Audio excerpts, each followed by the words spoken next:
Good evening, I'm Kevin Christopher. And I'm Angie Bevan, in tonight for Nancy Cox. Thanks for joining us at 6. It was a story that made headlines around the world, the senseless and tragic slaying of 2 nuns in Mississippi, one belonging to an order in Kentucky. Today, Rodney Earl Sanders was sentenced to life in prison for the 2016 murders. The 48-year-old took a plea deal, ensuring he will spend the remainder of his life in prison. Claire Crouch has the emotional proceedings from the courtroom in tonight's big story at 6. To this day, we continue to ask ourselves about Paula and Margaret's last hours and minutes, and it haunts us.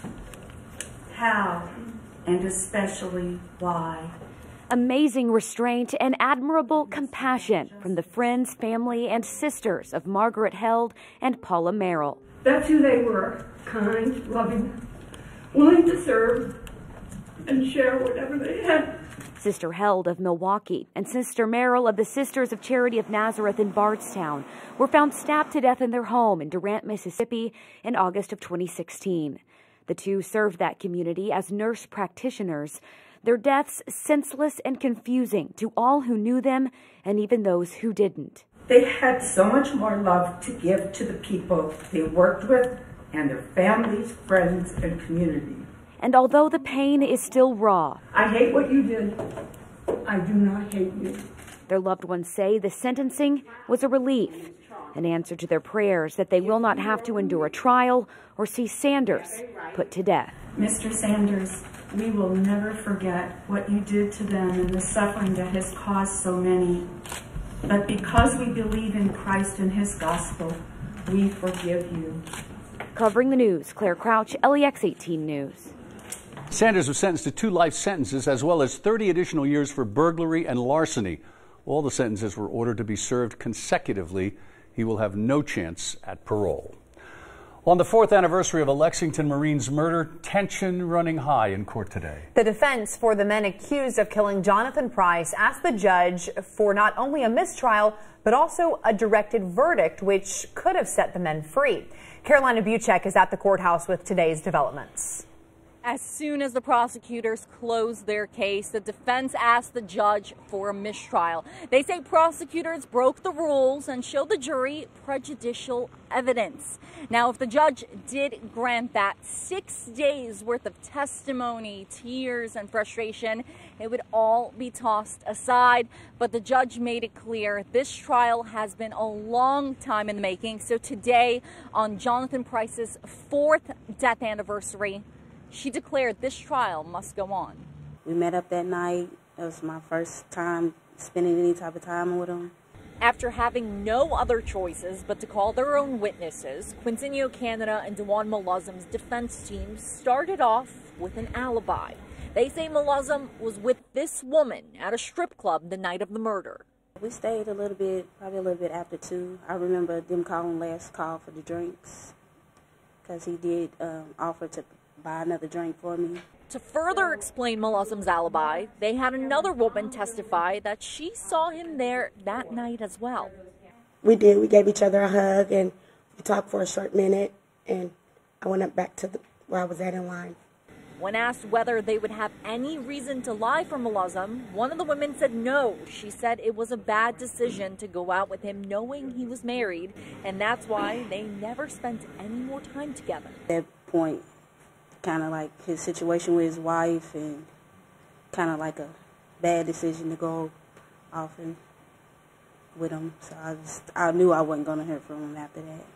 The defense also asked the judge for something called a directed verdict. That means the judge would order the jury to go back and come back with a very specific verdict, likely in this case, not guilty. They're saying they wanted that because they claim there's no evidence that links the crime to the defendants. But the judge said she's going to let the jury make up their own minds. Covering the news in Lexington from the LEX 18 Mobile Newsroom, back to you. The man who claims to have killed a serial killer in an Ohio prison cell has written about the attack. He sent a letter to a newspaper in Whitley County explaining his crime. LEX 18's Michael Burke has the story. Corbin News Journal publisher Trent Knuckles had never before received a letter like the one that arrived a few days ago. I was a little surprised at first. Surprised to receive this letter from James Elliott. Elliott is serving time in Ohio for various crimes he committed. He's also the man who claims responsibility for beating Donald Harvey to death in prison last year. The serial killer was the so-called Angel of Death, a nurse convicted of killing 37 people in Ohio and Kentucky hospitals during the 1970s and 80s, including several from Laurel County. He felt like this is something that he could do to sort of make up for the bad things that he had done in his life. But that was just one of the reasons he gave for attacking Harvey in his cell. I was unhappy with the food we were being served by the institution. The reasons he gave for what he did were sort of shocking, but he's pretty unapologetic about it. Probably because of the conversation Knuckles had with Elliott's mother. She said Harvey was bragging in prison about who he had killed. So that upset him, made him mad. So he decided to do something about it. And on June 13th, he decided to write a letter about it before mailing it off to his hometown paper. I guess a part of me saw this as an opportunity to finally do something constructive for my neighbors by way of closure. Covering the news in Whitley County, Michael Burke, LEX 18 News. Knuckles added that charges for Harvey's death have not been brought on Elliott and might not ever, as his term is scheduled to run until 2043. In court this afternoon, the owner of a popular barbecue restaurant in Lexington pleaded not guilty to sexual abuse charges. 54-year-old Willie Love Talley, who's already a registered sex offender, now faces charges of sex offender filming, photographing, or videotaping a minor without consent. He was booked yesterday after a 17-year-old employee told police Talley made several sexual advances toward her. He's due back in court July 10th. Well, that's a live look from 21C Museum Hotel, our Kentucky One Health weather bug camera. We've been watching basically a downpour working its way from around Lafayette High School moving toward downtown, and Thursday Night Live, which is right about there.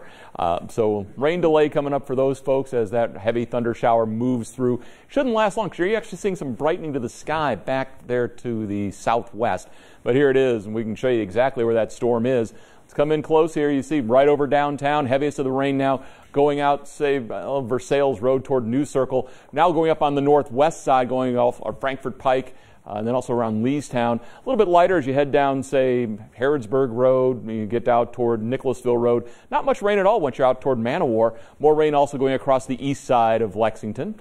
So expand it out a little bit more for you. And with that, you see again how the movement of this is from southwest to northeast. Another heavy thunder shower down around NUNS, southern Woodford County, southern part of Fayette County there, not far from Valley View. That'll be around Spears. And you get down one shower there just south of 421 in Jackson County, a few more in Knox County. All right, that's this evening's rain. There's plenty more coming. We'll talk about that in just a minute. All right, Bill, thanks. People in 2 Lexington neighborhoods are on alert after rabid bats were found in homes there. The health department says the 2 bats tested positive for rabies after being found in houses in the Lakeview Acres and Cumberland Hill neighborhoods. Jacqueline Nye has the story. 2 more bats, 3 total in the past 5 weeks, have tested positive for rabies in Lexington. The bats were found in homes in the Lakeview Acres and the Cumberland Hill neighborhoods. Today, the health department is warning people to make sure that anything that is open to the outside is covered. We want to make sure that the windows aren't open enough to where a bat can come in, and that you do have screens up. Make sure your chimneys and everything, that anything that is open to the outside, make sure that that is covered and that bats can't get in. The department says this is a reminder to make sure your pets are up to date on their rabies vaccinations. One of the surest signs a bat has rabies is if it's flying around in the daytime, and you shouldn't touch a bat, but if you do, be extra careful. If you do need to get rid of a bat that you find on your property, put on some sturdy gloves, heavy-duty gloves, maybe use a broom, mop handle, something where you can scoop it up without actually touching the bat. The Lexington Fayette Health Department has put up signs in both neighborhoods warning residents about the bats. Covering the news in Lexington, Jacqueline Nye, LEX 18 News. A witness says rain was coming down hard when a crash happened on Georgetown Road today, injuring 3. It happened near the intersection of Georgetown Road and Berea Road when an SUV crossed the center line and hit a trailer and pickup. The driver of the SUV was thrown from it and was taken to the hospital along with 2 passengers. Police say their injuries are not life-threatening. And she ended up jackknifing my trailer. Thank God didn't hit my truck head on. After hitting my trailer, she ended up rolling into the truck behind me, hit his pretty bad, and that's where the accident ended. Part of Georgetown Road was closed for about an hour while crews worked to clear the scene. Summer is here, and that means one of Lexington's most popular events is right around the corner, and this year LEX 18 is a proud sponsor. How the city is gearing up for this year's Midsummer Night's Run is next on LEX 18 News at 6.